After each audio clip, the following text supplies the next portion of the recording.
안녕하세요. 이베스트 투자증권의 염승환 이사입니다. 계좌를 신규 개설한 고객님께 요약집 주식 상품권 10달러를 드리는 이벤트를 진행합니다. 영상 하단 더 보기란을 통해 많은 참여 바랍니다. 네, 안녕하세요. 이베스트 투자증권 염승환 이사입니다. 자, 오늘 2022년 12월 6일 시장 함께 읽기 좀 시작을 해보도록 할게요. 오늘은 좀 내용이 좀 많습니다. 오늘 이제 그동안 좀 소개 안 해드렸던 보고서들도 좀 있다 보니까 오늘은 조금 많을 것 같습니다. 그래서 오늘 이제 보고서부터 좀 소개해드리면, 오늘 뭐 전기전자, 휴대폰 쪽 하나 있고요. 은행주, 그 다음에 중국의 그 에틸렌 가격이 좀 올라서 그 부분하고, 화학주에 영향 주겠죠. 그리고 유통, 또 그 애플, MR 기기 있죠. XR 기기. 어제 뭐 안 좋은 게 좀 있어서 폭락했죠. VR 기기 관련 기업들은 뉴프렉스, 빈집턴, 뭐 이게 여행 쪽이고, 기업으로 아이디스 홀딩스, 하나투어, NC소프트, 두산바켓, 인탑스, 그리고 이제 내년 전망 자료들이에요. 꽤 많습니다. 이게 여기까지 해서 2차전지 반도체, 조선 자동차, 여기까지 좀 오늘 한번 진행을 해보겠습니다. 일단 환율부터 점검을 좀 할 텐데, 환율 같은 경우는 지금 23년 환율이 1,300원 이제 밑으로 떨어져 버렸잖아요, 최근에. 그래서 이게 어떤 영향을 줄까? 사실 환율이 올라갈수록 휴대폰한테는 좋죠. 좋은데 이제 옛날처럼 막 1,500원 가긴 좀 어렵기 때문에 1,400원. 그래서 그걸 좀 감안을 한다라면은, 일단은 전분기 대비해서 만약에 지금 환율이 유지가 된다면 1.7% 정도 상승하는 수준에 좀 그칠 것 같고, 업체들이 가정했던 건 1,370원이거든요. 요거보다는 좀 낮을 것 같다. 그러니까 환율은 좀 낮게 보시는 게 좋아요. 기업들 이익에는. 그리고 내년이 중요한데, 내년 환율은 1,338원으로 가정을 했는데, 일단 지금 요 밑에 있잖아요. 그래서 지금 수준에서 환율이 마무리되면 3.6% 정도, 이게 하회하는 수치가 좀 나올 것 같다라고 보시면 좀 좋을 것 같습니다. 그래서 이렇게 환율 가정은 1290원으로 좀 만약에 변경을 하면, LG전자 제외하고는 다 이익은 좀 떨어진다. 1250원이면 6%, 1200원이면 10.3%. 사실 1200원까지 떨어지면은 사실 오히려 이게 더 좋아요. 왜냐면 환율 때문에 이익 감소는 나오더라도 수요가 증가한다는 얘기죠. 원달러 환율이 떨어진다는 건 신흥국 경기에 좋다는 얘기예요. 리스크가 완화되고. 주식시장 측면에서는 좋은 건데, 다만 이제 그냥 단지 우리가 환율로만 봤을 때는 지금 1200원까지 떨어졌을 때는 요 정도 이익이 좀 하락할 수 있다, 기존보단. 그렇게 염두에 두시면 좋겠고, 어쨌든 그렇다고 환율 올라갈 때 뭐 기업들이 뭐 실적 좋아져서 올라간 건 아니죠. 그죠? 그래서 환율에 의해서 움직이는 거는 뭐 어쩔 수 없는 부분이고, 그건 뭐 기업들이 어떻게 하겠습니까? 그죠? 그래서 펀더멘털 요소가 어쨌든 영향을 크게 미치지 않겠지만, 중요한 거는 내년에 수요겠죠. 수요가 어떻게 되느냐. 근데 어쨌든 내년에 환율이 떨어진다는 건 만약에 계속 펀더멘털이 오히려 좋아지는 거죠. 왜냐하면 수요가 살아난다는 얘기니까. 그래서 환율은 너무 뭐 우려할 필요 없다. 환율 때문에 뭐 실적 좀 감익할 거다, 이 부분은 너무 우려할 요소는 아닌 것 같아요.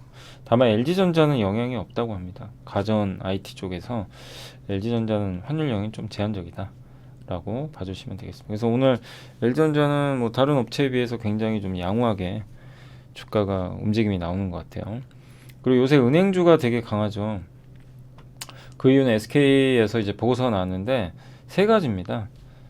일단 은행은 이익 추정치가 올라가고 있대요. 그러니까 내년 전체 이익은 감소하는데 은행은 오를 거라고 지금 전망이 나오고 있고, 미국 은행주들이 지금 상승하니까 국내 은행주도 같이 따라갑니다. JP모건 체이스가 지금 최근에 34% 주가 올랐고, 그리고 제일 중요한 게 이거예요. 은행 주주환원에 대해서 이제 알아서 해라. 니들이 알아서 해, 이거죠. 그러니까 작년까지는 규제를 굉장히 심하게 했어요. 올해도 뭐 마찬가지였는데, 이제 금감원장이 이제 존중하겠다. 은행들이 알아서 하는 걸로. 그러면 은행주들이 뭐 배당하는 거에 대해서 이제 제어를 안 하니까 좋죠. 이게 제일 중요하죠. 은행주 투자하신 분들은 이게 제일 중요하거든요. 배당. 어차피 돈은 많이 버는 거 아니까. 그렇다고 성장하는 건 아니지만. 그래서 은행업종 비중 확대고, 근데 조금 늦었죠. 만약에 비중을 늘릴 거면 진작 했어야 되는 거 아닌가 그런 생각이 들긴 들어요. 왜냐면 벌써 또 은행주 올라가 버렸어요.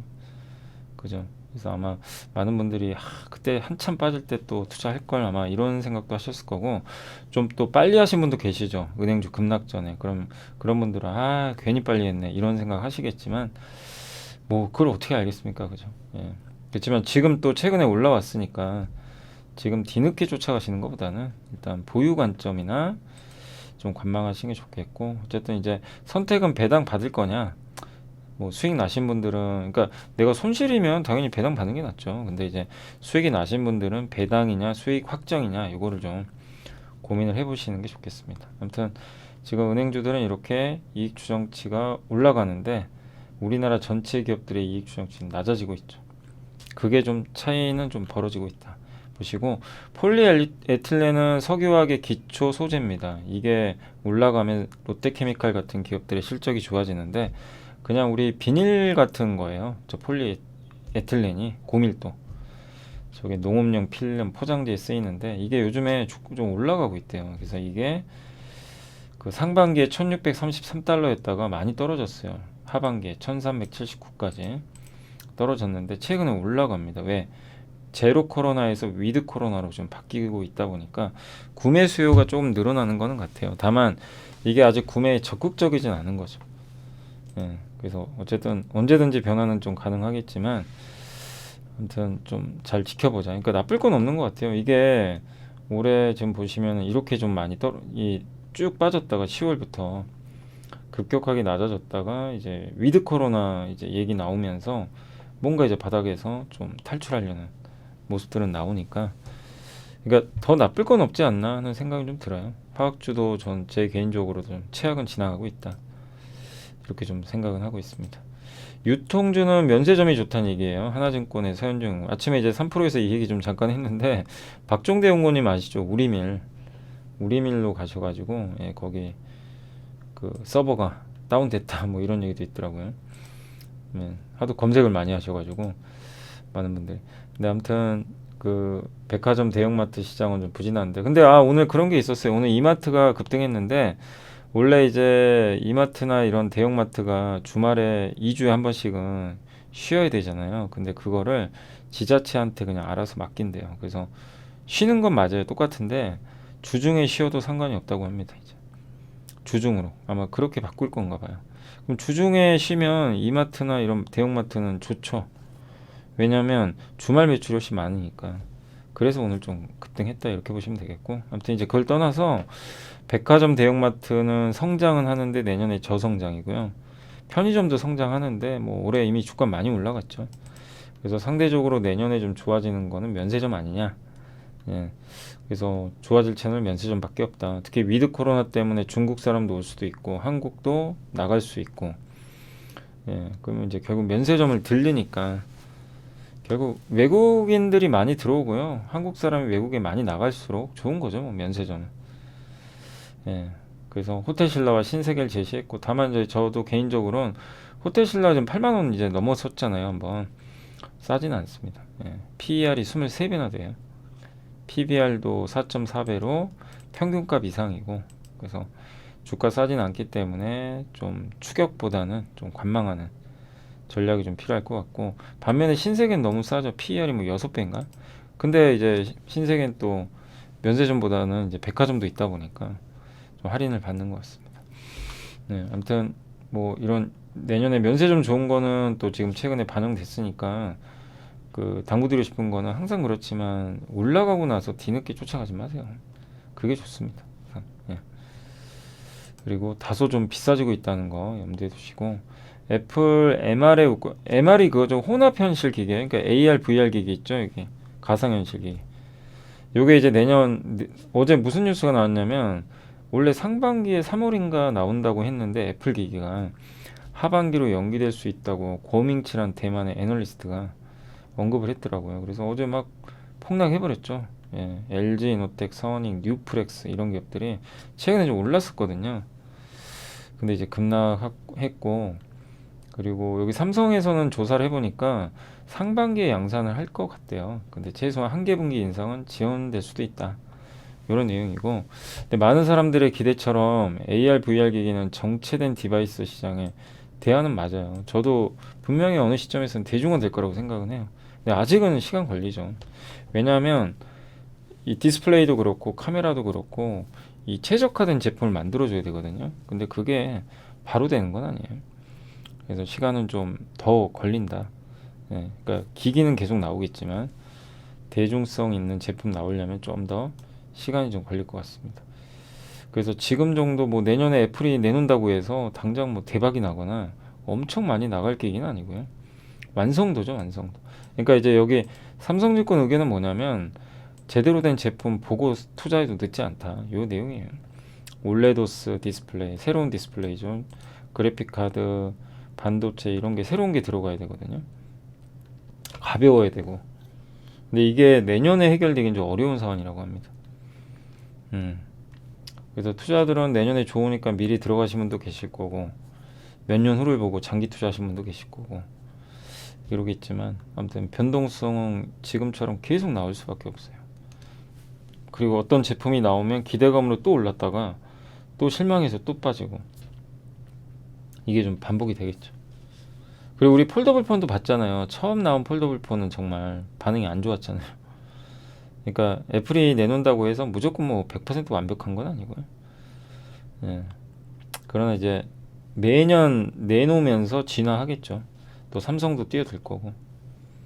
그래서 여기 의견은 뭐냐면 확인하고 하자. 이 얘기입니다. 미리 하지 말고. 예. 단기적으로 물량이 많이 안 될 것 같고. 그래서 매년 출시되지만 좀 더 지켜보자. 그리고 우리가 확인해야 될 건 뭐냐면 소셜 네트워크 기능이 있어야 된대요. 이거 가지고 SNS를 해야 된다는 얘기죠.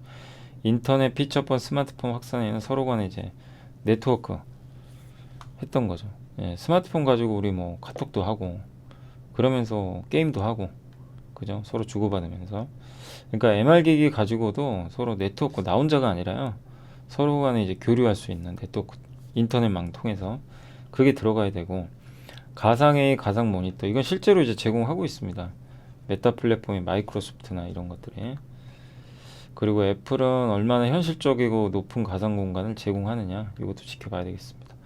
그리고 애플의 첫 기기는 배터리가 들어간 무선이 아니고 유선형 기기일 거라고 또 전망을 했더라고요. 근데 유선형이면 그걸 쓸까요? AR, VR을 그 혼합 현실 안경 쓰고 가야 되는데 이렇게 쓰고 이동하려고 사는 거잖아요. 근데 그걸 유선으로 하면 그건 아닌 것 같은데 아무튼 내년에 뭐 나와 봐야 알겠죠. 그래서 삼성에서는 너무 기대가 앞서갔다.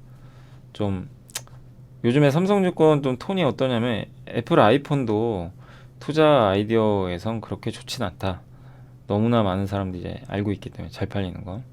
약간 이런 톤이에요 요즘에 삼성증권. 근데 여기에 대해서도 조금 보수적으로 보고 있는 것 같습니다. 근데 반대로 저도 그 의견 동의해요. 그러니까 시간이 걸린다는 거. 그건 뭐 당연하죠.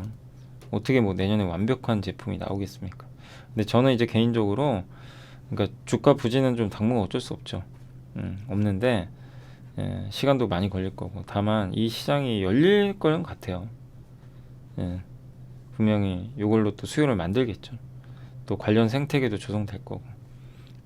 근데 이제 시간과의 간격이 좀 있으니까 그 부분을 투자들이 어떻게 극복할지가 관건이고 뉴프렉스는 이제 대표 주자인데 어제 폭락을 했어요. 그래서 20%나 그 정도 빠질 건 솔직히 아닌데요.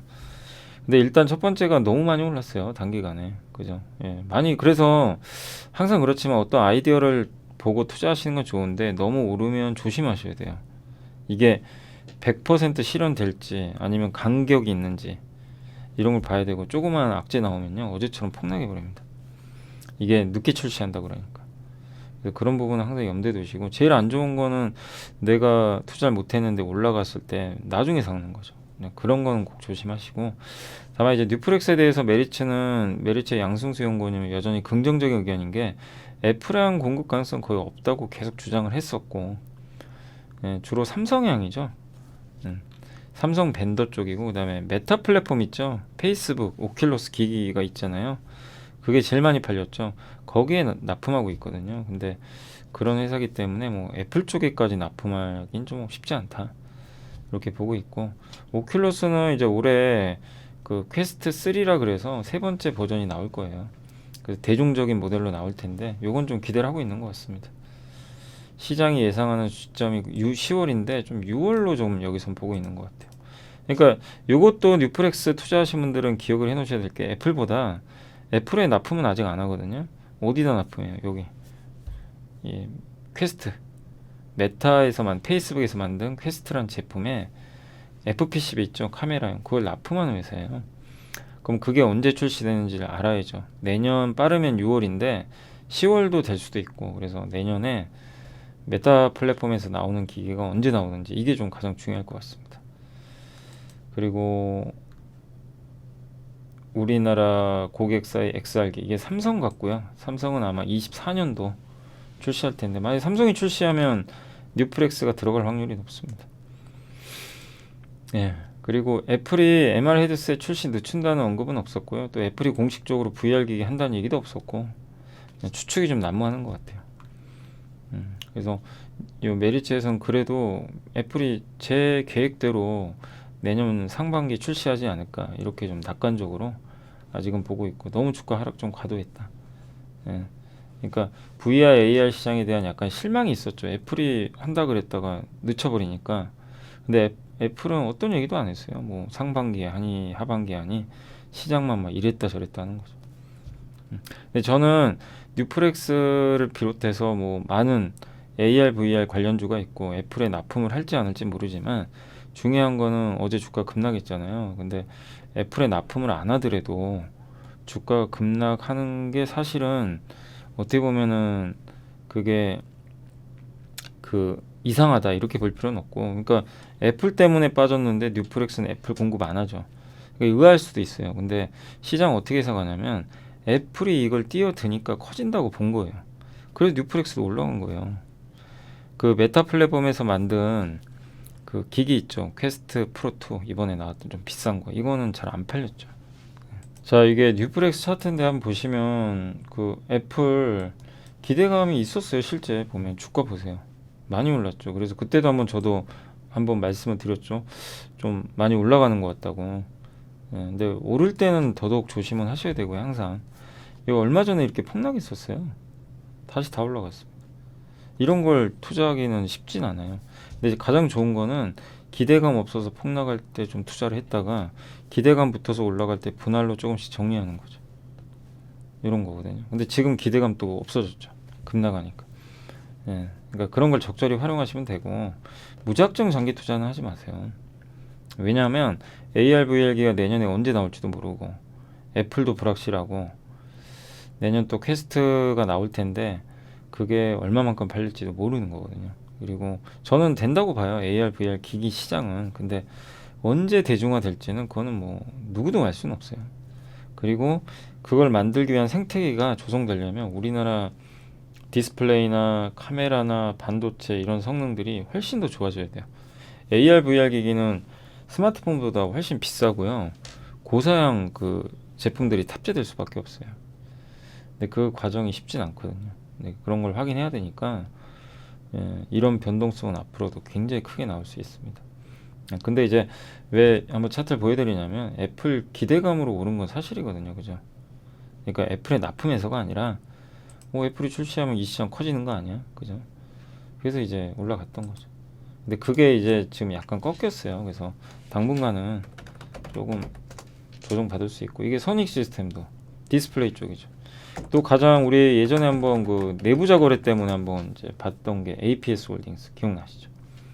이게 이제 OLED 관련된 이제 부품 고 지금 개발하고 있죠. 예, 그래서 이것도 한번 여기서 똑같아요. 급락했다. 오히려 전고 좀 뚫어버렸고. 예, 근데 어쨌든 밑에서는 기회인데 위에선 좀 조심하시고. 그러니까 분명히 테마를 타고 가니까 여러분들이 무조건 이렇게 들고 간다 이거보다도 이게 남들과 반대로 하시는 게 좀 좋지 않을까 이렇게 생각을 합니다. 그래서 그 점을 염두에 두시고 아무튼 이 두 사람의 의견은 다 일견타당해요. 한쪽은 긍정적, 한쪽은 좀 약간 부정적인데 그 안에서 여러분들이 한번 잘 고민을 해보시면 좀 좋을 것 같습니다. 단 어쨌든 검증 과정이 필요하니까 오를 땐 조심, 급락할 때는 오히려 이거 남들 버리네, 오히려 좀 어느 정도 저점 잡아서 관심을 갖는 거, 역발상으로 하는 게 맞지 않나 싶습니다. 그리고 이 빈집 터는 법인데, 여행업종 아직 쉽지 않지만 이제 나쁠 거 있냐 이거죠. 이제 좋아질 일만 남았고요, 사실은. 그러니까 장기 투자는 안 돼요, 여행도. 예. 왜냐, 구조적으로 패키지 여행 많이 안 가요, 옛날보다. 구조적이죠, 이건 사실. 예. 그리고 워낙 많아요. 지금 뭐 인터넷상으로도, 그러니까 여행사가 너무 많아요. 그러니까 오프라인 여행사 말고도 이제 인터넷상으로도 많이들 경쟁을 해야 되니까. 그래서 장기 투자는 쉽지 않지만 이제 워낙 많이 빠졌으니까 한 번에 반등은 가능하다. 그러니까 트레이딩이에요, 이런 건. 그러니까 여러분들이 어떤 업종을 내가 보고 들어갈 때는 이걸 전략을 명확히 세우는 거죠. 삼성전자처럼 나는 계속 가져가겠다, 현대차나 그런 게 있을 거고, 아니다 이렇게 트레이딩, 아까 AR, VR기좀 적절하게 오르면 좀 줄이고, 요 여행주도 마찬가지예요. 트레이딩이 좋아요. 구조적 성장은 아니기 때문에. 그럼 어떻게 할 거냐? 패키지 송출 객수를 봐야 되는데, 매월 발표되는데 11월에 4.5만인데 하나투어가 옛날에 전성기 때 24만이었거든요, 거의. 예. 근데 이제 흑자 전환 하려면은 10만 명은 넘어야 된대요. 그래서 이제 딱 절반 정도 왔고, 한 8만 5천 명 정도 되면 흑자 전환이 가셔야 되는 거죠. 그러니까 그 지표가 나오면요, 주가가 한번 움직일 거예요. 이제 진짜 흑자 전환 하나 보다. 진짜로 흑자 전환 발표가 나면 주가는 빠질 수도 있어요. 미리 선반영했기 때문에. 그래서 항상 이 미리 선반영한다는 거 꼭 좀 염두에 두시면 좋겠고, 예, 그래서 하나투어의 BEP는 이제 손익분기점은 10만 명입니다. 이걸 확인하고 매매하면 너무 늦고요. 현재 기준 4.5만 명인데 아직 멀었지만 8.5만 명까지 간다면 분위기 바뀔 수 있다, 이렇게 보시면 되겠습니다. 그래서 장기 투자보다 일단 1차 타겟만 해보자 라는 얘기고, 하나 모드 투어는 현재 4.5만, 2.7만, 흑자 전환 기준은 하나가 10만 명, 모드 투어가 5만, 예, 이렇게 나와 있습니다. 그래서 근데 오늘 좀 움직였죠. 이게 여행주들이 못 가서, 좀 움직였죠, 그죠? 예. 근데 아직도 엄청 비워놨어요. 기관들이 진짜 많이 비운 건 맞아요. 그래서 당분간은 좀 강세 이어지지 않을까라고 예상은 합니다.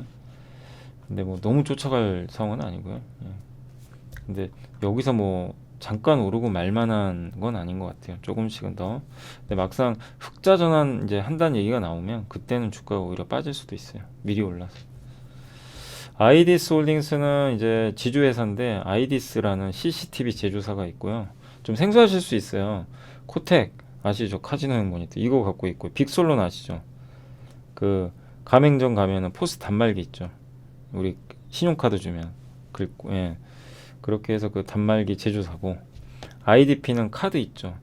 체크카드 같은 거, 전자신분증 이런 거 만드는 특수 프린터. 여러분들 은행 가면 어떤 프린터에서 뭐 카드 만들어 주잖아요. 그런 거 만드는 회사. 요 4개 기업을 갖고 있는 지주사입니다.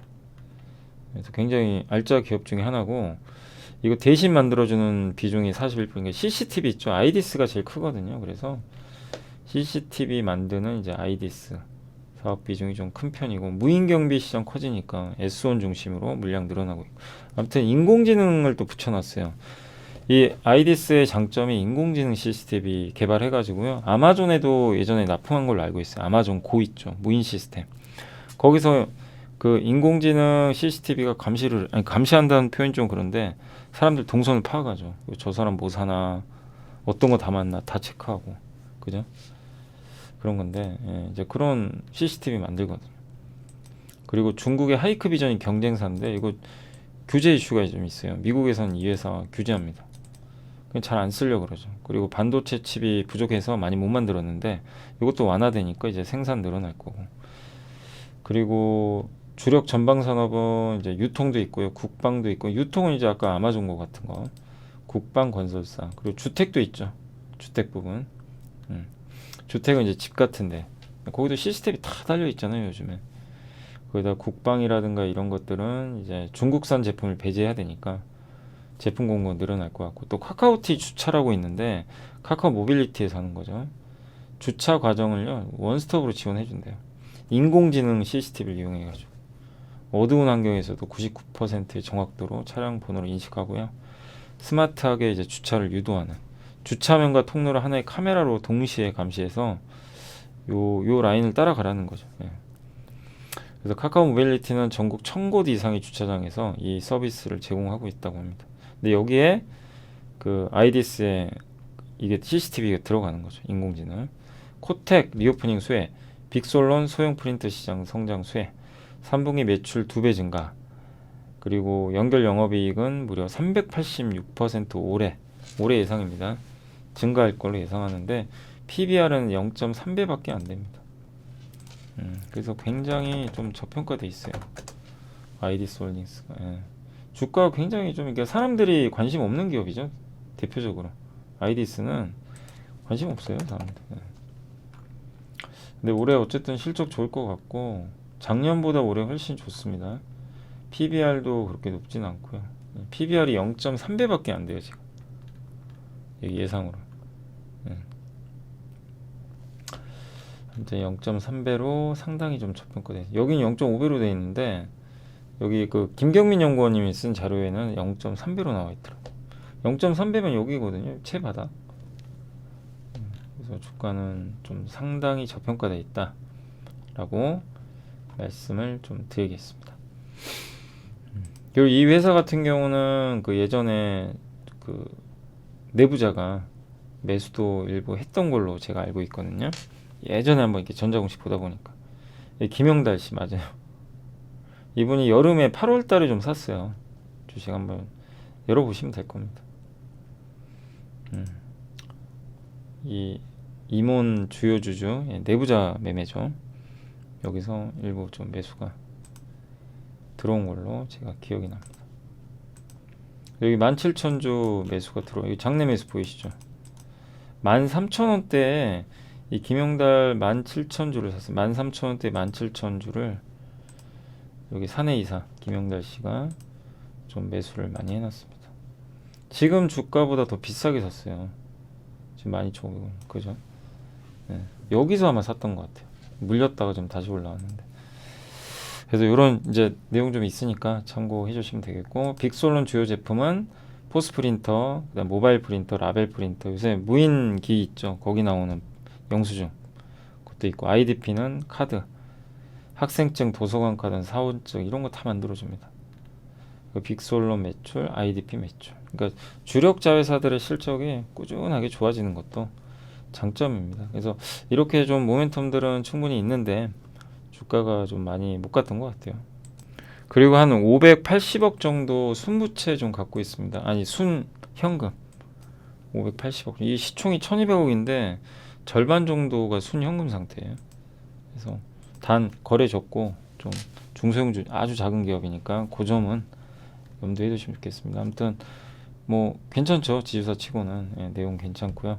하나투어는 이제 아까 그거랑 비슷하죠. 예, 좀 좋아질 것 같다. 중국 리오프닝 기대감도 커지고 중국 쪽도 좀 늘어난대. 그러니까 우리가 일본만 요즘에 보고 있는데 중국 비중이 한 12, 13% 정도 된대요.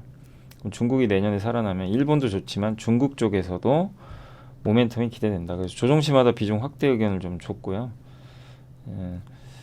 그리고 내년 2분기 출국자 수가 아마 60에서 70% 정도로 회복이 되면 과거 대비 실적 레버리지는 커질 것 같고, 아마 이제 흑자전환 하겠죠. 네, 그리고 구조조정해서 인건비는 좀 줄어들었습니다. 또 온라인 매출도 하고 있고, 그리고 이번에 유상제 했거든요. 그래서 자본 잠식 우려도 해소가 됐다.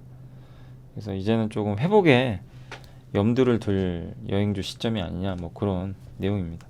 NC소프트는 하나증권의 윤혜지 연구원님이 일단 최대 기대작이 프로젝트 TL이라고 있어요. 내년에 나와요. 요게 이제 PC랑 콘솔.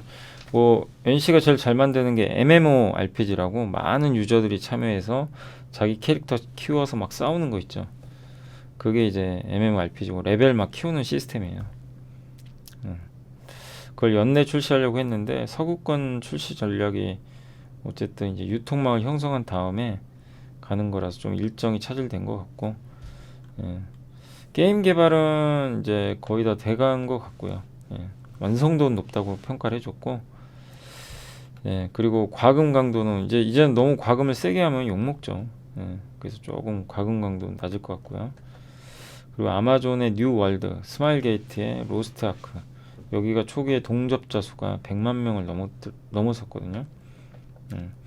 NC는 리니지 M을 통해서 이미 어느 정도 글로벌 인지도를 좀 쌓았기 때문에 이것도 좀 잘 되지 않을까 기대를 하고 있는 것 같습니다.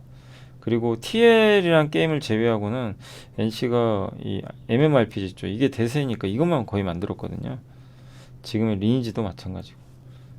근데 이게 아니라 다른 그 방향으로 좀 만들겠다라고 좀 보고 있는 것 같아요. 예.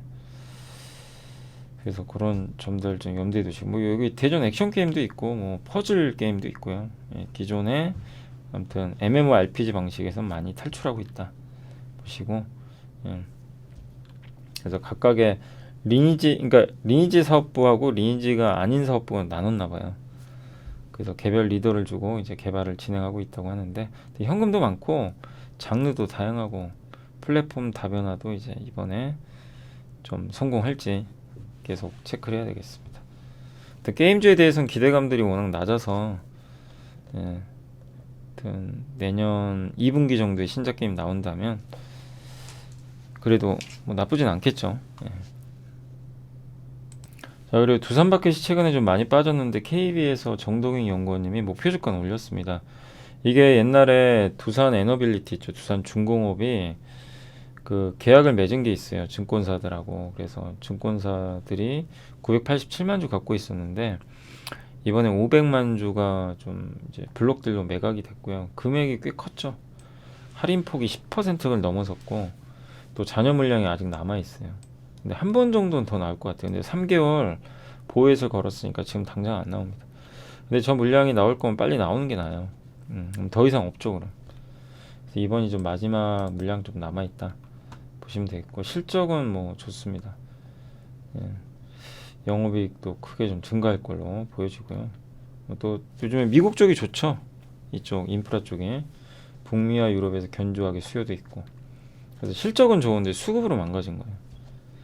근데 이 수급도 아직은 끝난 건 아니지만 조만간 좀 마무리되지 않을까. 요 남은 것도 아마 팔 가능성이 있겠죠. 그래서 빨리 좀 불확실성이 제거되는 게 낫지 않을까 싶습니다. 어쨌든 지금 주가는 이제 또 저런 이슈로 인해서 좀 빠졌기 때문에 또 좋은 매력적인 가격으로 오지 않았나 생각이 되고요. 그 다음에 인탑스는 이제 로봇 만드는 회사인 거 아시죠? EMS라고 전자 제품을 이제 대신 만들어주는 위탁 생산 회사고요. 진단 키트와 관련된 이제 진단 키트도 만들어줘요. 뭐 되게 다양한 거 많이 만듭니다. 예. 근데 이제는 로봇 쪽을 좀 주목해보자. 그래서 서빙용 로봇, 이미 베어 로보틱스가 만든 서빙용 로봇 이걸 생산을 해서 납품을 하고 있고, 또 일본, 미국 등에서도 서빙용 로봇을 판매, 제조하고 있다고 합니다. 그래서 현재 양산 이후로 서빙용 로봇 생산을 8,000대 이상 정도 진행을 했고요. 그리고 국내외 식당에서도 이런 인력을 대체할 수 있는 서비스, 이제 서빙용이죠. 로봇에 대한 수요가 증가를 꾸준히 하고 있다고 합니다. 그러니까 그런 면에서 이런 거를 많이 만들어주는 업체니까 좀 주목받지 않을까 이렇게 보고 있고, 그래서 로봇 전문 EMS 기업으로 인식이 좀 변할 수도 있다 이렇게 보시면 좋겠습니다. 그 신규 로봇 EMS에 대한 기대감도 있대요.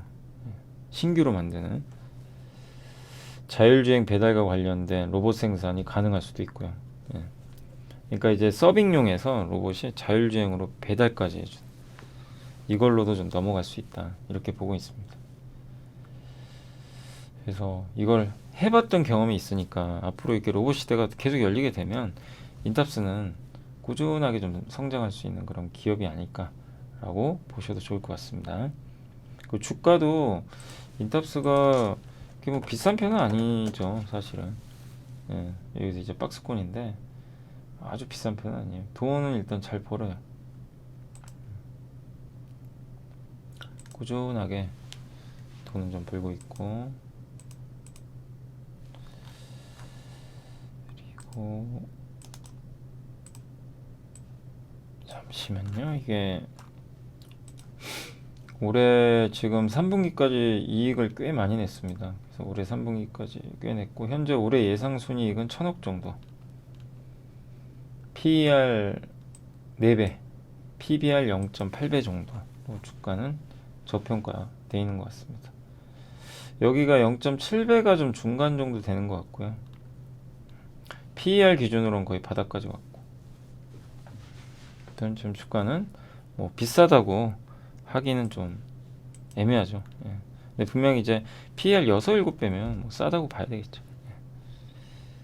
안녕하세요. 이베스트 투자증권의 염승환 이사입니다. 계좌를 신규 개설한 고객님께 요약집 주식 상품권 $10를 드리는 이벤트를 진행합니다. 영상 하단 더 보기란을 통해 많은 참여 바랍니다.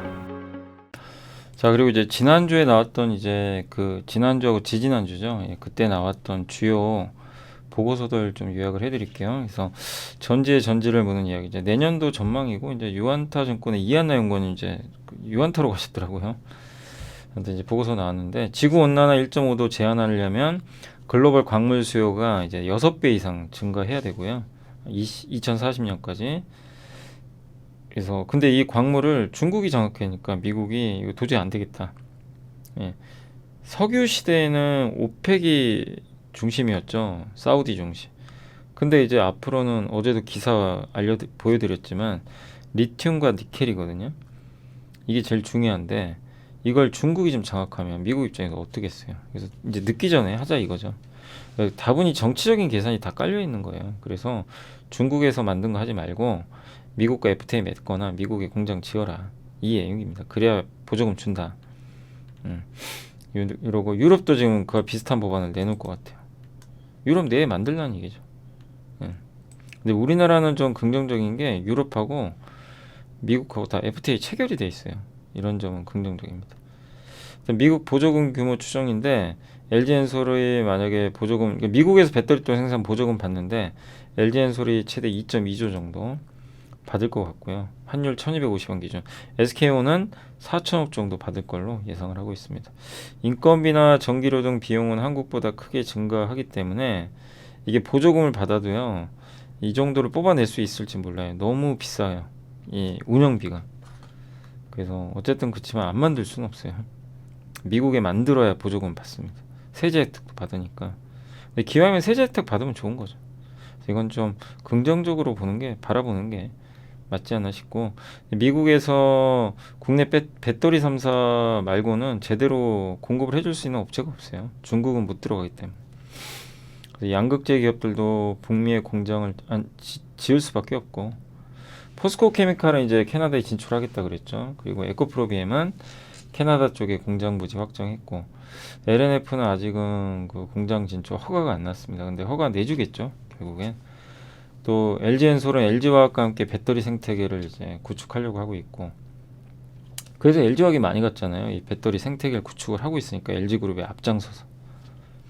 그래서 LG엔솔도 호주 광산업체, 캐나다, 독일, 칠레 이런 기업들하고 수산화 리튬은 그 고사양 배터리만 들어가는 거예요. 반드시 필요합니다. 포스코 홀딩스하고도 MOU 체결했고, 또 SK온은 호주에서 지금 지분 투자를 했습니다. 다만 이제 너무 무리하게 투자하는 거 아니냐, 돈을 어디서 댈 거냐, 이 자금 조달에 대한 좀 고민이 있지 않나 보여지고, 최근에 근데 어쨌든 1조 원 이상 자금을 그 공급 받은 걸로 알고 있습니다. 삼성 SDI는 여전히 이제 수익성 위주로 하니까 아직 투자는 좀 소극적인데, 삼성도 좀 적극적으로 할 필요는 있죠. 그리고 탈중국에서 제일 중요한 게 양극재고요. 그 중에서도 전구체입니다. 전구체가 양극재의 70%예요. 배터리 전체의 30%. 엄청나죠. 근데 저 전구체 같은 경우는 리튬으로 만들거든요. 저게 있어야 되는. 그래서 리튬이 되게 중요합니다. 에코프로비엠은 중국의 잼, 포스코 케미칼은 화유 코발트에 의존하고 있는데, LNF는 중국에서 지금 공급받고 있어요. 이 전구체를. 그래서 지금은 탈중국 정책 시행됐지만 어쨌든 중국과 협업을 하는 거죠. 해서 국내에 공장 지으면 문제는 없어요. 미국에서 보조금 받을 수 있어요. 근데 언젠가는 이것도 태클을 걸 거면, 야 너네 합작사 만들지 마, 거기서 만든 거는 안 쓴다, 이럴 수도 있는 거죠. 그래서 우리나라 기업들도 이제 단독으로 중국을 배제해서 하는 그런 전략을 좀 계속 고민을 해야 된다라고 말씀을 드리고 싶고요. 이건 반도체도 마찬가지죠. 반도체도 뭐 자국에 공장 지어달라 뭐 이런 내용이죠 사실. 그리고 이제 신공장이 가동이 되면요 처음엔 가동 잘 안 됩니다. 왜냐면 불량품 많이 나와요. 만들자마자 100% 나오는 데는 없어요. 그래서 미국 신공장 관련해서 SK온이 약간의 수율 이슈가 생길 수도 있고요 안 생길 수도 있는데 내년에 그 부분은 좀 체크를 해봐야 되겠습니다. 그리고 인력 확보가 어렵고 교육이 늦어지고 있고요. 그 수작업도 되게 많고요. 그러니까 배터리 만드는 건 결코 쉬운 게 아니에요. 전기차 만드는 것도 마찬가지고. 그래서 숙련도가 좀 중요하다. 요거를 좀 보시면 되겠고 LG엔솔은 미국하고 또 옛날에 폴란드에서도 만들어 본 경험이 있어서 뭐 빠르게 해소할 가능성이 있고 옛날에 폴란드에서 막 수율이 안 나와가지고 주가 폭락한 적이 있었거든요. 그 유럽의 에너지 가격도 여전히 우려되고 막 스위스는 전기차 운행을 좀 규제한다는 얘기도 있어요. 전기요금 때문에. 그래서 이런 부분들도 아직은 좀 우려는 남아 있습니다. 그리고 이제 그러니까 2차 전지가 성장하는 건 누구나 알죠. 그렇지만 이제 그동안 주가 좀 많이 오른 상태에서 약간의 이슈들, 신공장 수율 문제, 인력 숙련도 문제 이런 부분들, 또 유럽의 에너지 가격 이런 것들이 약간 이제 상승에 조금 제한 요소로 작용은 할 수 있다라고 보시면 되겠고 그리고 실리콘 극제 얘기가 요즘에 계속 나오죠. 여기도 나오죠. 실리콘 소재는 흑연보다 10배 이상 높은 용량을 보유했고 SIC랑 SiOX 우리 배웠죠. 그래서 SIC는 실리콘 입자 내부에 탄소가 원자 상태로 분산된 거고 삼성 SDI에 들어가 있습니다. 그래서 비중은 배터리의 7% 비중으로 들어가 있다고 하네요. 내년부터는 11%까지 늘린다고 하고 SiOX 방식이 있죠. 하나는 또 SiC랑 SiOX 여기는 대주전자 재료가 공급을 하고 있습니다. 그래서 여기도 좀 가장 먼저 상용한 걸로 알거든요. 꾸준히 성장할 걸 보고 있고 그리고 삼성 SDI는 BTR이라는 기업이 좀 공급을 하고 있고요. 그리고 그러니까 그 파나소닉이 주로 공급하는 업체는 시네츠화학이 있습니다. 3위가 대주전자 재료다. 그래서 BTR, 파나소닉의 시네츠, 3위가 이제 국내 대주전자 이런 순서대로 이제 돼 있다고 보시면 되겠고 최선호주는 삼성 SDI하고 나노신 소재고요. 아무튼 이렇게 보조금도 늘어나고 신재생 에너지 투자는 늘어납니다. 이게 유럽 내 기가팩토리 공장 현황 및 계획입니다. 이렇게 많은 배터리 공장들을 지을 거고 그 다음에 전기차 배터리 관련 구분은 전국활 물질 생산 비용의 10%를 일단 이제 미국에서 만약에 생산을 하면 세액공 제주고요. 배터리 모듈은 10달러 주는 거죠. 킬로와트당. 이런 것들이 좀 나와 있으니까 참고하시고 요게 이제 실리콘 응급제 기업들입니다. BTR, 시네츠, 대주전자래요. 그리고 SK 머티리얼즈, SKC, MK전자, 포스코 홀딩스, 포스코 케미칼. 여기에 근데 한솔 케미칼은 안 나와 있네요. 아무튼 이런 기업들이 국내외 망라해서 이런 실리콘 응급제를 개발하고 있다라고 보시면 되겠습니다. 그리고 자동차 방아쇠를 담겨라 요 내용인데 자동차 뭐 워낙 안 좋잖아요. 요즘에 뭐 분위기도. 근데 너무 과도하게 피크 우려만 하는 거 아니냐. 그래서 이 부분에 대해서는 조금 그 약간 이제 아쉬운 부분이죠. 자동차가 싸긴 싼데 지금 좋은 거 다 안다 이런 내용이 너무 많고요. 그럼에도 불구하고 이익은 이렇게 내년에도 더 증가할 것 같습니다. 꾸준하게. 현대기아 연간 영업이익 전망치 우상향되고 있고 이제 이 현대차하고 기아의 공장 있죠 미국에 여기가 이제 기존 공장 가동을 하면서 약간 바꿔요. 그래서 EV9이 2024년도에 나온다고 하더라고요. 그 약간 이제 공장을 개조하는 겁니다. 원래 공장은 25년도에 만들어지거든요. 그래서 그때까지는 이렇게 주요 제품들을 좀 이렇게 해서 그러니까 어떻게 보면 이제 한국 현지에서 생산할 수도 있지만 그러면 그거는 이제 못 받으니까 보조금을. 그래서 미국에서 공장을 개조해가지고 전기차 만들 수 있게 내연기관 공장을 그런 방법들도 좀 제시될 수 있다라고 보시면 되겠고 현대모비스의 전동화 부분 매출은 이렇게 계속 증가할 걸로 보고 있습니다. 이제는 전동화 부품이 중요하죠. 그래서 단기 실적 모멘텀보다는 중장기적으로 봐야 되고 1분기부터 시작된 실적 호전은 기업 가치에 전혀 반영이 안 됐다. 그러니까 지금 워낙 싸다는 얘기입니다. 뭐 그 점 당연히 저도 동의를 하고 있고, 예, 그리고 현대차만 소외를 받는 게 아니고 많은 자동차 회사들이 내년부터 그 이 전기차 세액공제 있잖아요. 보너스 주는 거 이거를 못 받을 가능성이 높아요. 많은 기업들이 중국의 광물이라든가 이런 거를 내년에 갑자기 해결하기 쉽지가 않은 거죠. 그래서 너무 일방적인 우려만 하는 것 같다. 이런 내용인 것 같습니다. 그리고 미국의 이제 재고인데 재고는 증가해요. 근데 너무 그동안 재고가 낮았죠. 그래서 정상화 과정이라고 보시면 되겠고, 중고차 가격 지수도 최근에 좀 급락하고 있고, 예. 그리고 산업평균 인센티브 비용 추인데 인센티브 비용도 계속 떨어집니다. 글로벌 재고도. 그러니까 이제 일각에서는 이제 더 이상 좋을 게 뭐 있냐. 예. 저기 글로벌 재고도 마찬가지고 재고도 부족하고 인센티브 비용도 있고, 근데 이제 반대로 갈 수도 있다는 거죠. 예. 재고는 늘어나고 인센티브 비용은 늘어나고 이렇게 되면은 현대기아 실적엔 안 좋겠죠. 그러니까 어떻게 될지 몰라요. 너무 좋으니까 좀 그걸 이제 못 믿는 거죠. 그리고 품질 조사에서 어쨌든 우리나라 기업들이 이렇게 품질이 좋습니다. 예, 꾸준해요. 이런 점도 긍정적이고, 그리고 일본은 지금 전기차 안 하죠 거의. 예. 그래서 혼다, 닛산이 이제 주요 일본의 대표적인 자동차 제조사인데 이렇게 점유율이 높았거든요. 둘이 합쳐서 한 18, 19, 20% 정도 됐어요. 근데 지금은 12%대로 떨어져 버렸어요. 올해. 이 공백을 현대차가 많이 메꿨죠. 그리고 7,500달러 다 받는 건 불가능하고요. 광물 때문에. 광물 확보가 좀 쉽진 않고. 그래서 대부분 3,750달러 받을 것 같고, 예, 그런 내용이니까 참고하시면 되겠습니다. 그리고 IRA 관련 자동차 업종에 대한 시장의 우려와 당사 견해인데, 이거는 다올해 내년 하반기부터 이 GMP 양산 시작할 것 같고요. 22년 말 발표. 그러니까 배터리 조달 여부도 지금 현지에서 어떻게 할 거냐. 근데 이번에 SK온하고 손잡았잖아요, 현대차가.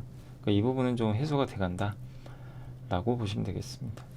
그래서 이런 이제 내용들이 있는데, 아무튼 자동차에 대해서는 너무나 지금 시각들이 싸늘하게 식었고, 이익 감소한다, 뭐 재고 증가한다, 인센티브 증가한다, 이렇게 좀 안 좋게 보는 시각들이 워낙 많은데, 근데 또 그래서 싸졌거든요, 되게. 근데 항상 주가라는 게, 이번에 중국 소비주 보셨죠? 순간 바뀌니까 주가 폭등하는 것처럼 자동차도 분위기가 순간 바뀔 수 있어요. 나중에 뭐 IRA 법안에서 우리 한국이 피해보고 있죠, 자동차가 보조금 못 받으니까. 그걸 살짝 개정해 줄 수도 있고요. 그럼 분위기가 완전 바뀌는 거거든요. 네, 그래서 또 현대차가 내년부터는 또 미국에서도 공장 개조해서 전기차 만들고, 그래서 지금 이렇게 낮아진 주가에선 너무 우려만 할 필요는 없지 않나. 주가 안 가는 건 좀 짜증나지만 부정적으로 볼 필요는 없지 않나 하는 생각이 좀 듭니다. 그 옛날에 리막이라는 회사에게 투자를 해놨는데 800V 고압 볼트예요. 고압. 현대차 그룹이 거의 유일하게 하고 있잖아요. 이번에 테슬라가 1000V짜리 한다고 하는데, 예, 현대차가 가장 앞서 있죠. 이거 한번 설명해드렸고, 그리고 EV9이 이제 엔트리급 가격대가 최소 7천만 원부터 시작을 하거든요. 비싸죠. 비싼 모델입니다. 그래서 전기차에서도 이렇게 비싼 모델이 나왔는데 이게 잘 팔려야 돼요. 그래야 이제 미국에서 인식도, 야, 현대기아 비싼 차도 잘 만드네, 전기차도. 이렇게 되면 이제 분위기 바뀌는 거죠. 현재 밸류에이션은 이렇게 낮아져 있고요.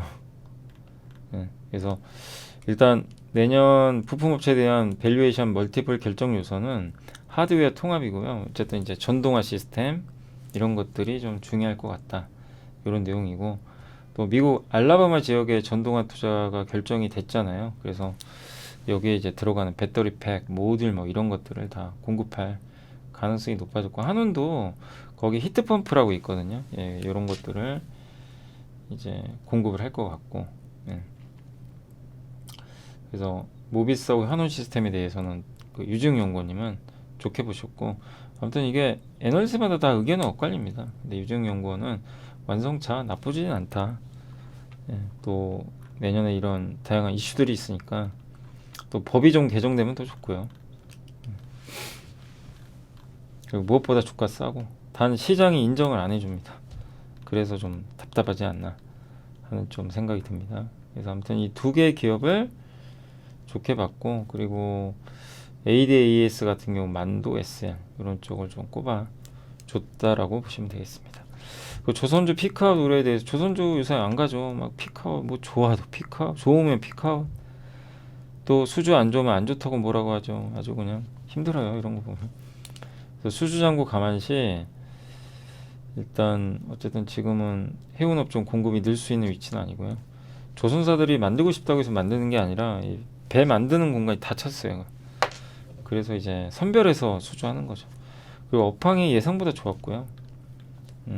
벌크선하고 이제 그 석유를 운반하는 유조선, 이 두 개가 업황 회복할 것 같고, 다만 한국 조선사한테는 이렇게 그 유조선, 원유 운반선이 더 중요하다 이렇게 보시면 되겠습니다. 왜냐면 벌크선은 중국이 다 하거든요. 그리고 후판 가격은 떨어지고 있어요 실제. 그래서 이익은 좀, 그러니까 내년에는요, 옛날에 그러니까 비싸게 좀 수주했던 물량들이 실적에 반영되고 저렇게 후판 가격 같은 원자재가 떨어져요. 그러면 실적은 좋아지는데 과연 이제 수주가 어떻게 될 거냐, 수주가 급감할 건지, 여기에 대한 이제 부분들이 좀 더 명확해져야 될 것 같습니다. 그리고 환경 규제 내년부터 강화됩니다. 그래서 개인적으로는 내년부터 또 조선주도 모멘텀들은 있을 가능성이 높아요. 다만 이제 지금 시장에서는 소외받고 있는 거죠. 지금 선박수주 잔고는 이렇게 돼 있고요. 선대, 그러니까 전체 운영하는 선대에서 수주 잔고 이렇게 낮아요. 그러니까 조선주를 너무 부정적으로 볼 필요는 없는 게 이렇게 재고가 낮습니다. 재고 낮을 때는 크게 뭐, 이 실적이 망가지거나 그러진 않거든요. 재고가 너무 많을 때가 항상 문제죠. 이게 재고 떨어야 되니까. 중국의 조선수 개수추이고 한국의 조선인력이 이렇게 줄어들었어요. 그러니까 만들고 싶다고 해서 많이 만들 수 있는 구조는 아니에요. 그럼 공급이 주니까 구조적으로 긍정적이죠. 그 신규 수주가 최근에 좀 증가하고 있습니다. 그래서 이거 이제 건조를 또 할 텐데 그런 것들이 또 실적에 차근차근히 반영이 될 것 같습니다. 그리고 유조선하고 벌크선인데, 벌크선은 한국은 거의 안 만들고요. 대부분 유조선 많이 만들죠. 요게 좀 내년에 좋아질 것 같다라는 내용입니다. 그리고 2026년에는 이제 저가에 수주한 물량 거의 없어져요. 사실 이제 뭐 내년부터도 그렇고 내후년 갈수록 이제 비싸게 이렇게 그 수주 받았던 물량들이 반영이 되니까 실적은 좀 좋아지지 않을까 싶고, 이게 후판 가격입니다. 이게 꺾였죠, 작년 고점에서. 이런 부분들은 상당히 우호적이다. 그리고 여기 IMF라는 국제 회사 기구에서 이렇게 되게 규제를 세게 해요. 그래서 뭐 운항할 때 CO2 배출량 얼마를 줄여야 되고, 안 그러면 퇴출이고 운항 못하게 하고, 그럼 선박 수요 바꿔야 되는데 연료를 바꾸든가 LNG 선박을 사용하든가 연료를, 이런 것들에 대한 이제 가이드라인이 지금 나와 있는데, 이게 시행이 되면 어떻게든 바꿔야 됩니다, 배를. 안 그러면 배 운행을 못 해요. 규제를 하니까 그 속도를 낮춰야 돼요. 천천히. 제 속도에 못 가긴 묶어버립니다. 환경 규제 못 지켰다. 그래서 우리나라 기업들이 이런 또 특화된 부분에서 강점이 있잖아요. LNG 추진선이라든가. 그래서 이런 환경 규제도 한국한테는 긍정적이다. LNG 같이 사들이고요.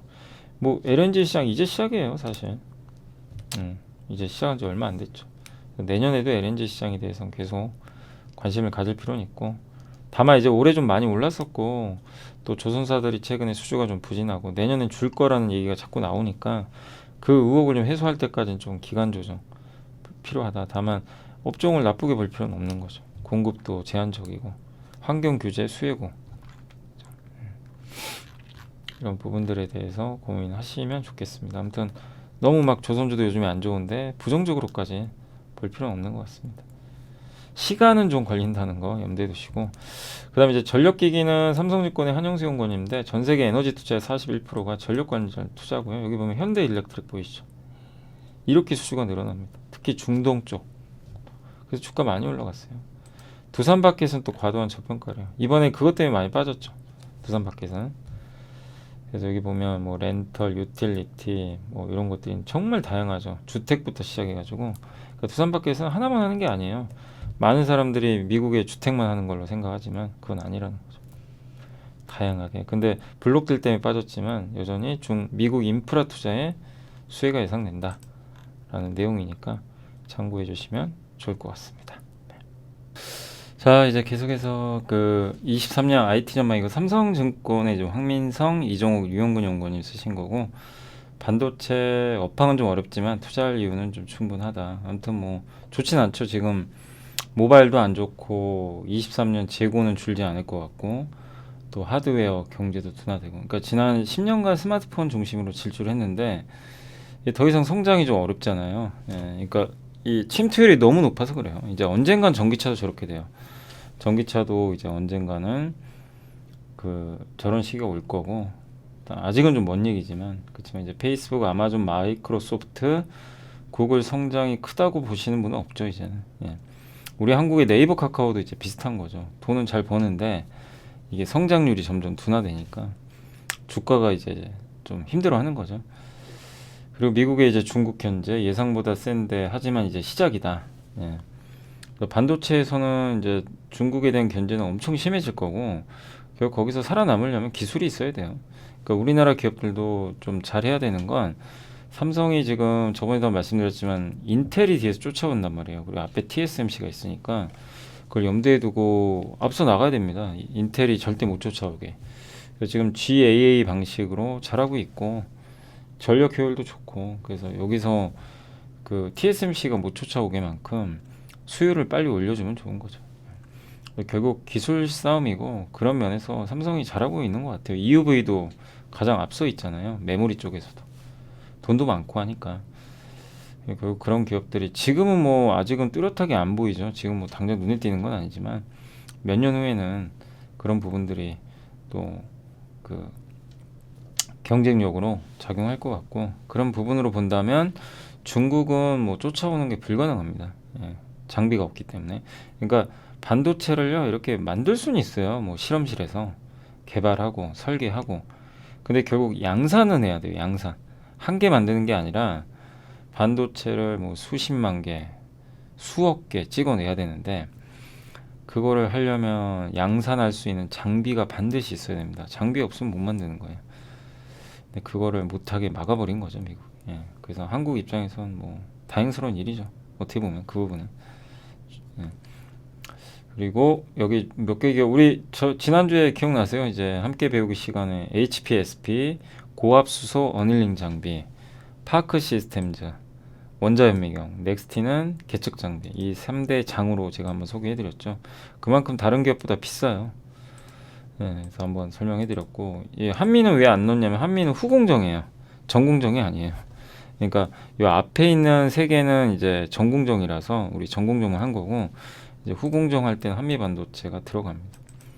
근데 아무튼 이제 여기서도 이 네 개 회사에 대해서 좀 주목하자라는 의견이 담겨 있으니까 참고해 주시고 또 마지막으로 자동차 그러니까 하나증권의 송선재 연구원님은 이 자동차도요 의견이 다 분분해요.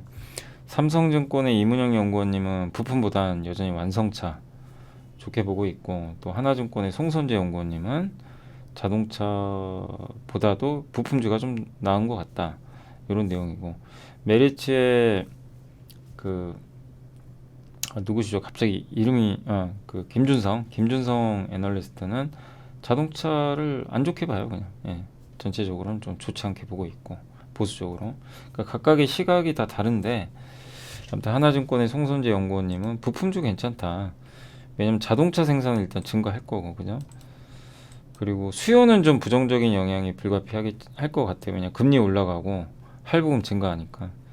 근데 공급은 늘어나요. 그러니까 이게 정반대죠. 그동안 수요는 많은데 공급이 안 되는데 이제는 뒤집어져서 수요는 부진하지만 공급은 증가하는 그런 상황인데 근데 여기서 너무 수요가 그 반도체처럼 이렇게 확 줄어버리면요 차가 안 팔려요.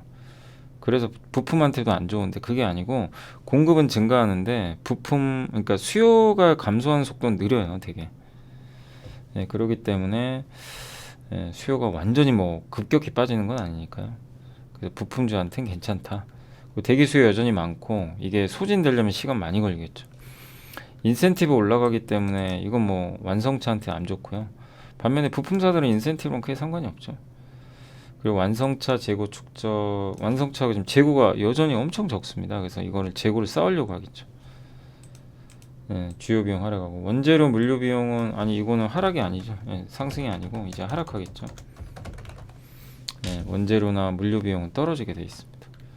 제 선호주로는 현대모비스 꼽아주셨고 이제 생산 대수입니다. 이게 이렇게 늘어나고 재고가 여전히 낮죠. 여기 보시면 재고는 여전히 낮고 인센티브가 엄청 떨어져 있어요. 그러니까 언젠가는 인센티브 올라간다는 얘기죠.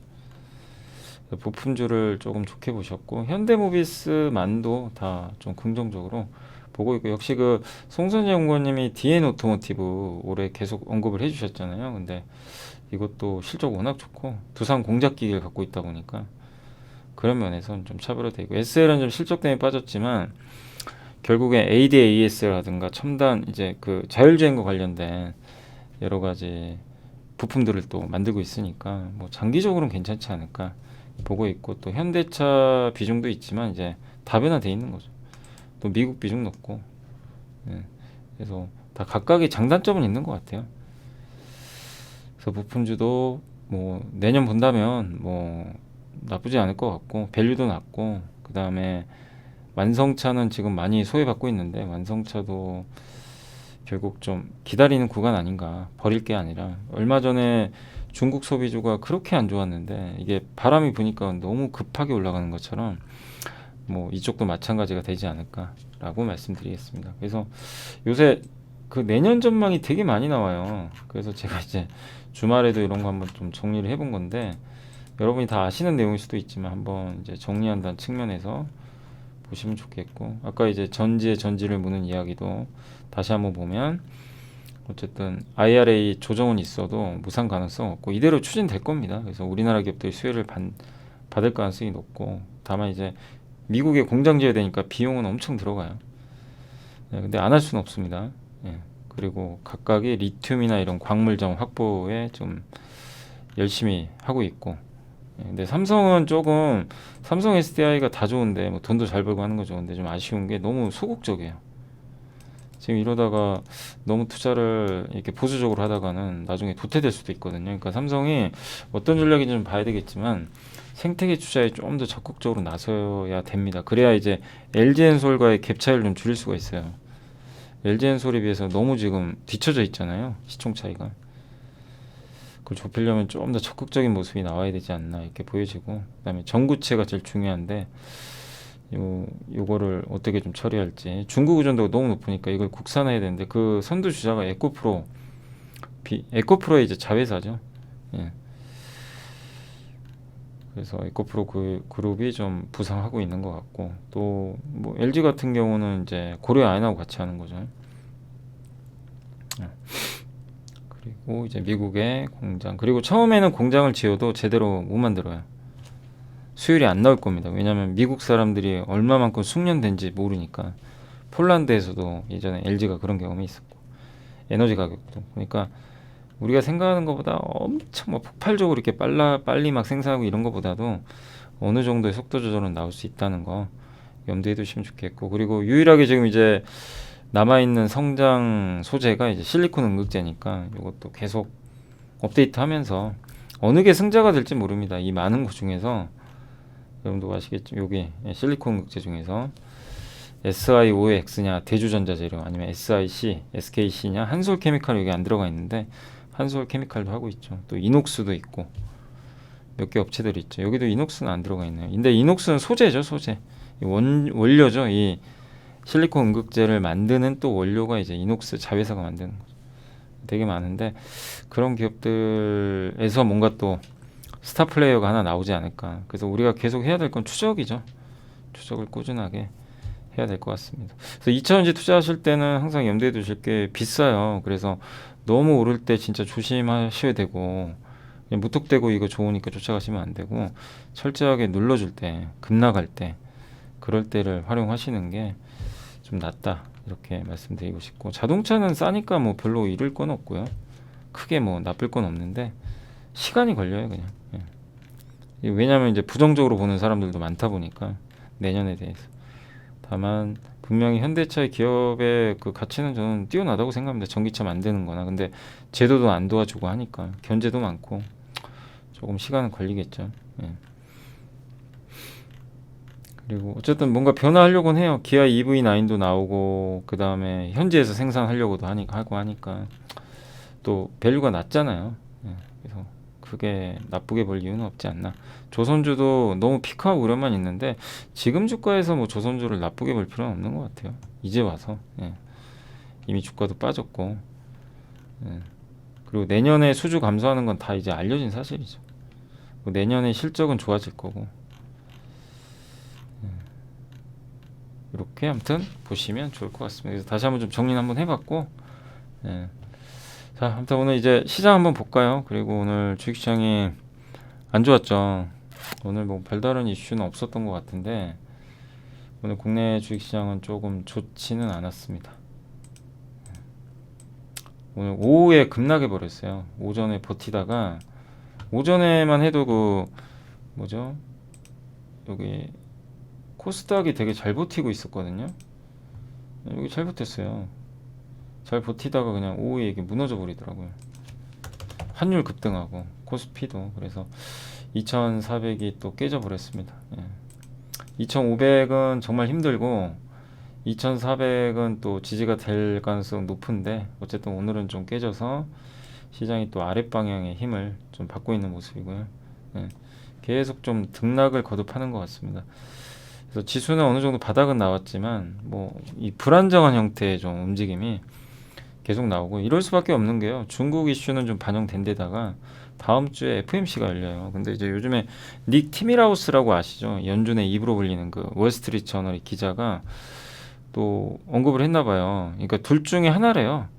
그러니까 하나는 뭐냐면 그 연준이 긴축 속도를 늦추고 이제 그때 얘기 나왔던 것처럼 예, 좀 완화적인 방향으로 갈 수도 있지만 이제 뭐 두 번째는 그거죠. 생각보다 그러니까 아니 이거죠. 그러니까 긴축 속도를 빨리 팍 해가지고 5%딱 간 다음에 이제 금리 인하로 가는 거죠. 빨리 올려놓고 그게 하나 있고 정말 천천히 올리는 거예요. 그냥 느린 올리는데 더 높게 올라가는 거예요. 연준 의장이 얘기한 건 그거거든요. 천천히 가자. 근데 금리가 5%가 아니라 더 높아질 수도 있어요. 그러니까 어느 거냐 이거죠. 근데 이제 후자의 무게중심을 좀 두는 듯한 발언이 나왔습니다. 그럼 더 피곤하죠 사실은. 계속 금리 올리거든요. 그러면 피곤한 거죠. 근데 그런 거를 무마시키는 제일 좋은 방법은 물가 떨어지면 돼요. 그래서 다음 주가 또 한 번에 고비는 맞습니다. 네, 아무튼 지금 FMC도 한 번 남았고 하니까 의견이 분분합니다. 아무튼 5% 가서 내년 하반기에 금리 인하한다. 금리 인하는 꿈도 꾸지 마라. 뭐 느리게 가더라도 5%가 아니라 5.25, 5.5 뭐 이렇게 더 올리고 내년 금리 인하 없다. 이런 논쟁이 치열한데 연준 의원들은 이번 주는 아무런 얘기도 못합니다. 예. 할 수가 없어요. 왜냐하면 이제 블랙아웃 기간이라 FOMC 2주 전부터는. 그래서 이제 14일날 돼봐야 모든 좀 결론이 좀 나오지 않을까라고 일단 예상을 좀 할 수밖에 좀 없는 것 같습니다. 자, 아무튼 그렇게 좀 생각해 주시고 예. 시장 좀 보시면 될 것 같고요. 오늘 어쨌든 오늘은 이제 긴축에 대한 우려가 좀 있었어요. 또 미국 고용지표 너무 잘 나온 거고 고용지표 잘 나오는 게 또 좋은 건 아니죠. 너무 잘 나와버리니까 이게 또 오늘 시장에는 악재로 일부 작용을 했었고 또 ISM 서비스업 지수도 잘 나왔어요. 그러니까 고용과 이 서비스업 지표가 다 잘 나오다 보니까 시장은 또 한번 긴장을 했다라고 보시면 되겠습니다. 그리고 오늘 뭐 외국인보다도 오늘은 기관이 안 도와줬죠. 오늘은 기관이 3천억을 대량으로 팔았고 요새 좀 외인 기관이 그동안 사다가 또 대량으로 매도를 하고 있습니다. 그래서 이 부분은 좀 부담이 됐고요.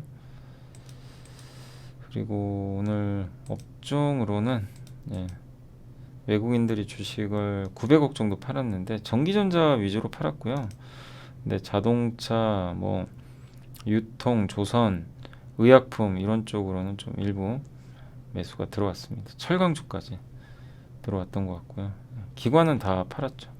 유통주 빼고 오늘 이마트가 좋았던 게 그 이제 의무 휴업하는 거 있잖아요. 주말에 일요일 날 보통 하잖아요. 근데 그거를 지자체별로 자율에 맡기겠다. 그러니까 의무 휴업은 해야 돼요. 한 달에 2번 하는데 그 요일을 이제 평일에 해도 되게끔 이제 바꾸려고 합니다. 그래서 평일에 하면 뭐 아까 잠깐 언급은 드렸지만 이제 리스크, 그러니까 매출이 좀 증가하겠죠. 예, 일요일보다는.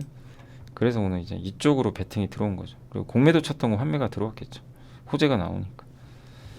그래서 오늘 이제 이런 유통업종이 좀 좋았다라고 보시면 되겠고, 오늘 섹터로는 그래서 편의점 섹터에 이마트가 들어가 있어요. 예, 그래서 오늘 7% 이마트가 진짜 오랜만에 급반등을 좀 해줬습니다. 그래서 대형마트 좀 좋았고요. 그리고 애플페이가 이제 조만간 상륙한다는 이슈로 오늘 애플페이 관련주도 좋았고, 또 소매유통 다 괜찮았고요. 조선주 오늘 좀 괜찮아. 오늘 그 파업 얘기도 나온 것 같긴 한데, 아무튼 현대중공업이 오늘 4%나 주가 크게 올랐습니다. MLCC도 오늘 조금 일부 올라갔고요. 예, 근데 아모텍이 좋았네요. 그죠? 아모텍. 요새 좀 보고서들 나오죠. 아모텍이.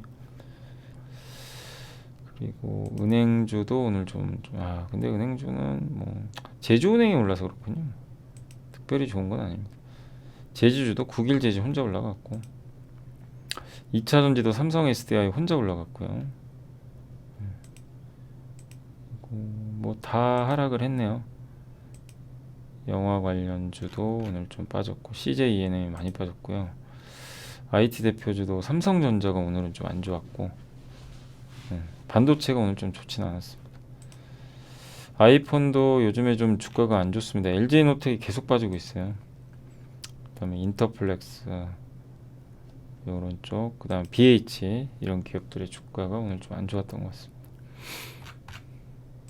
가장 안 좋았던 건 이제 웹툰 재벌집 막내 아들 이제 모멘텀이 조금 소진됐죠.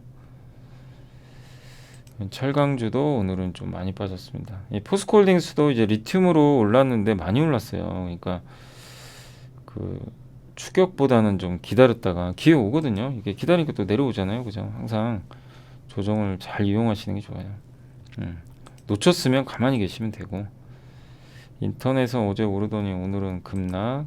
또 크래프톤도 오늘 조금 추가로 조정이 나왔습니다. 리튬 관련주 많이 빠졌고, 니켈도 빠졌고, 그동안 많이 올랐던 기업들이죠. 엔터주도 좀 빠진 것 같고요. 전력 저장 장치도 좀 빠졌고, 태양광도 오늘은 좀 빠졌습니다. 그러니까 많이 오른 기업들이 좀 많이 빠졌어요. 오늘 그 하나솔루션도 5%나. 호재는 나왔는데 이제 이런 쪽 매물이 나오는 것 같아요. 차익 매물들이 많이 오르다 보니까. 근데 아시겠지만 주도주에서 여러분이 뭐 내년 내후년까지 괜찮게 생각하는 기업들은 있다면, 목록에 넣어놓으셨다면 이렇게 급락이 좀 당분간 그러니까 급락이 아니라 뭐 조금씩 빠질 수 있을 것 같은데, 그럴 때 좀 활용을 하시는 것도 하나의 방법이 될 것 같습니다. 네옴시티도 이제 많이 올랐다가 재료가 지금 없죠. 지금은 건설기계도 워낙 많이 올랐었고, 오늘은 그래도 두산바켓은 좀 올랐네요. 네, 원전주 빠졌고, 풍력, 폴더블폰, 건설주, 전기차, 반도체 장비, 자동차 부품, 뭐 2차전지, 낸드 플래시, 화장품이 최근에 기세 좋았는데 오늘은 좀 안 좋았습니다. 오늘은 아이패밀리 SC가 5%. 그러니까 한 하루 이틀 또 오르다가 다 빠져버렸어요. 기업들. 아모레도 3%. 통신장비도 하루 오르고 다시 급락. 어제 KMW는 좋았는데 오늘 또 하루 만에. 그러니까 참 이게 어려운 게 연속성이 없어요. 방산, 자동차, 반도체 대표주, 제약주. 한마디로 아무튼 오늘은 좋은 게 없었어요. 좋은 게 그냥 극소수 조선주 일부, 현대중공업은 좋았죠. 편의점 일부. 이런 쪽만 좀 주가 흐름이 견조했다라고 보시면 좋을 것 같습니다. 그리고 없었죠. 없었어요. 그만큼 오늘은요, 시장이 뭐 웬만한 기업들은 다 빠졌다라고 보시는 게 맞는 것 같습니다. 시가총액 상위 기업들도 뭐 보면 뭐 한 번씩 이제 업종 본 것처럼 오늘은 다 파란색이 너무 많아요. 그래서 네이버 3%, 카카오 3%, 포스코홀딩스, 그리고 좀 많이 빠진 게 LG생건에 화장품, 삼성전기, 하나솔루션, 태양광 화장품, 아모레퍼시픽, 애플 관련주, LG노텍, 하이브도, 네이버, 그러니까 인터넷 엔터, 중국 소비주, 현대제철, 철강, 넷마블, SKC, 그리고 CS윈드, 아모레지,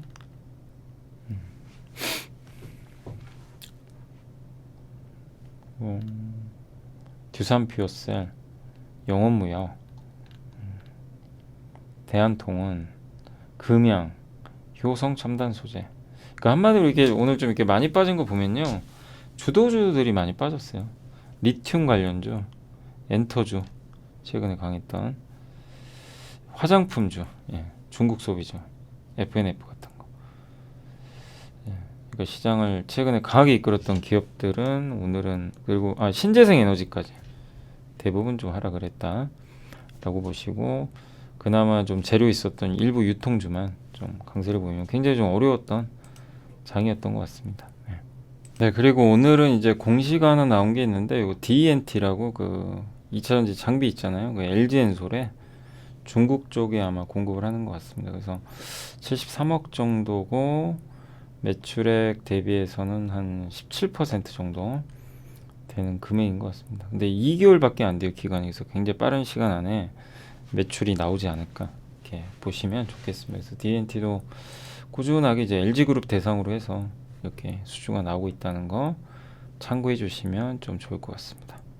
자, 이제 시장 다 한번 말씀드렸고, 아무튼 오늘은 좀 길었습니다. 이게 보고서가 좀 밀린 것들도 몇 개 말씀드리는 바람에 좀 했는데, 자, 아무튼 오늘 고생들 많이 하셨고, 요새 또 힘드시죠? 이게 며칠 또 쭉 오르다가 2,500에 희망을 좀 보다가 역시 아직은 좀 버거운 것 같고, 또 2,100에 공포도 봤었고, 그리고 또 다시 지금 나오는 뉴스는 뭐냐면 연준이 금리를 더 올리지 않을까, 이 지표들을 보니까 이런 또 우려가 또 제기되는 것 같아요. 연준 의장이 뭐 분명히 좀 경기도 신경 쓰고, 그리고 금리 인상 속도도 좀 늦추겠다고 언급을 했지만 그냥 잠깐의 뭐 환호였죠. 그래서 지수가 다시 2,400을 깨서 좀 어지러운 상황이고, 오늘 뉴스들 보니까 뭐 미국의 유명한 뭐 이런 골드만삭스 수석 전문가나 막 이런 데서 미국의 IB들도 뭐 온통 부정론이에요. 뭐 지금 주식 다 팔아야 된다, 비중 줄여야 된다, 앞으로 뭐 더 많이 빠질 거다, 막 이런 얘기들밖에 없어요. 사실 미국에서도 경고가 너무 많아요. 그래서 너무 그런 게 많다는 건 또 반대 방향도 고민을 해봐야 되는 것 같긴 한데, 어쨌든 지금 분위기는 그렇습니다. 미국도 그러니까 뭐 미국 시장도 자꾸만 이제 비관론이 우세하다 보니까 힘을 강하게 받지 못하는 것 같아요. 어쨌든 지금 주식시장은 어쨌든 뭐 굉장히 저평가돼 있고, 내년의 경기 침체도 지금 반영을 하고 있고 하는 거니까, 다만 진짜 어려운 거는 이거죠. 경기 침체가 우리 생각보다 훨씬 셀 수도 있어요. 그리고 금리에 대해서 이제 명확하게 지금 결론이 안 났어요. 지금 5%로 이제 최종 금리가 결정된 걸로 대부분 보고 있었는데, 갑자기 또 요새 들어와서 5가 아니라 5.25도 될 수 있다. 이 논란이 또 심해지면 시장은 이제 불편해요. 그럼 매듭을 짓기를 원해요. 그럼 다음 주죠. 다음 주 FMC까지. 그러니까 이제 시장 불안불안한 거죠. 그걸 염두에 두시고 철저하게, 또 흔들릴 겁니다. 뭐 이럴 때 도망가지 마시고 역으로 좀 기회로 보시고, 또 뭐 갑자기 분위기 좋아서 막 올라갈 수도 있어요. 그럴 때는 그냥 차분히 바라만 보시고, 그리고 요즘에 낙폭과대주들도 막 많이 오르는데, 많이 오르는 기업들 중에서 줄일 건 좀 줄여 나가시고, 구조적으로 성장하는 게 아니라면, 그리고 구조적으로 성장하는 기업이 있다면 급락을 또 이용해서 비중을 늘려가시면 좋을 것 같습니다. 근데 어쨌든 나는 포트가 또 이렇게 또 어느 정도 돼 있고, 뭐 물려 있더라도 이렇게 포트폴리오 구성이 돼 있으신 분이면 그냥 기다리시면 되고요. 어떤 액션을 취하는 것보다는 공부하면서. 근데 그러다가 더 좋은 아이디어가 이렇게 공부하다 보면 또 떠오르기도 하거든요. 그러면 이제 그때 가서 일부 교체하는 건 괜찮은 것 같아요. 근데 그런 걸 하려면 공부를 해야 되니까 그렇게 좀 여유 가지시고 대응하시면 좋을 것 같습니다. 자, 오늘 좀 길었고요. 오늘 이렇게 좀 긴 시간 시청해 주셔서 너무나 감사드리고, 저 내일 오전에 이제 라이브 하니까 내일 오전 라이브 시간에 또 찾아뵙도록 하겠습니다. 또 오늘 고생하셨습니다. 내일 뵙겠습니다.